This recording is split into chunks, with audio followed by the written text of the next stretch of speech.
ನಮಸ್ಕಾರ ರೀ ಫ್ರೆಂಡ್ಸ್, ಹೆಂಗದಿರಿ? ಎಲ್ಲರೂ ಆರಾಮದಿರಿ? ನಾವು ಆರಾಮದೇವ್ರಿ, ನೀವು ಆರಾಮದೇವಿ ಅಂತ ಹೇಳಿ ಭಾವಿಸ್ತೇನೆ ರೀ. ನಾವು ಮೋದಕ ಮಾಡಕ್ಕೆ ರೆಡಿ ಮಾಡ್ಕೋತೇವ್ರಿ. ಮೈದಾ ಹಿಟ್ಟು ಮಿದ್ದಿಟ್ಟೇವ್ರಿ. ಕಡಬು ಮಾಡಾಕತ್ತೇವ್ರಿ. ಕಡಬಿನ ಬ್ಯಾಳಿಗೆ ಮಿಕ್ಸರ್ ಕೆಟ್ಟು ಈ ಥರ ರುಬ್ಬೋದಾತ್ರಿ. ಒಂಥರ ಚಲೋ ಟಿಪ್ಸ್ ಕೊಟ್ಟಂಗೂ ಆತ್ರಿ. ನಿಮಗೂ ಇದರಿಂದ ಹೆಲ್ಪ್ ಆಗೈತೆ ಅಂತ ಅನ್ಕೊತೇನೆ ರೀ.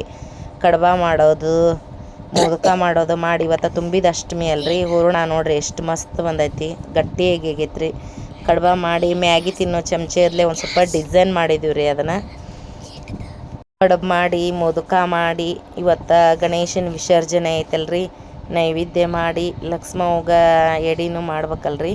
ನಮ್ಮ ಮನೆಯೊಳಗೆ ತುಂಬಿದ ಅಷ್ಟಮಿ ಐತ್ರಿ. ತುಂಬಿದ ಅಷ್ಟಮಿ ಅಂದ್ರೆ ಫಸ್ಟಿಗೆನ ಹತ್ತಿ ಹೊಲ ಪೂಜೆ ಮಾಡಿ ಹೊಲಸಾಗ್ಲಂಗೆ ಹತ್ತಿ ಬಿಡಿಸ್ಕೊಂಬಂದಿಟ್ಟಿರ್ತಾರೆ ರೀ. ಅದನ್ನು 2 ಕುಂಬಳೆಯಲ್ಲಿ ಒಳಗೆ ಇಟ್ಟು ಹತ್ತಿ ಇಟ್ಟರಿ ಪೂಜೆ ಮಾಡಿ, ಹತ್ತಿ ಇಟ್ಟು ಪೂಜೆ ಮಾಡಿ ಅದಕ್ಕೆ ನಾರೋ ಬೇರು, ಕೇರು ಬೀಜ, ಬೆಳ್ಳುಳ್ಳಿ, ಅರ್ಶಿನ ಕೊಂಬ ಇವನ್ನೆಲ್ಲ ಇಟ್ಟು ಆಕೆ ದೇವಿ ಪೂಜೆ ಮಾಡಿ, ಲಕ್ಷ್ಮಿ ಅಂತ ಪೂಜೆ ಮಾಡಿ ಲಕ್ಷ್ಮಿಗೆ ಉಡಿ ತುಂಬಿ ಆಕೆಗೆ ಕಡಬ ಎಡೆ ಮಾಡೋದ್ರಿ. ಇವತ್ತು ಅನ್ನ ಪಲ್ಯ ಸಂಡ್ಗೆ ಮಾಡಿ ಎಡೆ ಮಾಡಿದ್ವಿ ರೀ. ಗಣೇಶಗೂ ಇವತ್ತು ಎಡೆಗೆ ಕಡಬ ಪಲ್ಯ ಹಪ್ಪಳ ಮೋದಕನೂ ಎಡೆ ಮಾಡಿದ್ದೀವಿ ರೀ. ಇವತ್ತು ವಿಸರ್ಜನೆ ಅಲ್ರಿ ಗಣೇಶಂದು. ನೋಡಿರಿ, ಈ ವಿಡಿಯೋ ಸ್ವಲ್ಪರ ನಿಮ್ಗೆ ಇಷ್ಟ ಆಗೈತಿ ಅಂದ್ರೆ ಸಬ್ಸ್ಕ್ರೈಬ್ ಮಾಡಿರಿ, ಲೈಕ್ ಮಾಡಿರಿ, ಶೇರ್ ಮಾಡಿರಿ. ವಿಡಿಯೋ ನೋಡಿದ ಎಲ್ಲ ನನ್ನ ಆತ್ಮೀಯರಿಗೂ ಧನ್ಯವಾದಗಳು.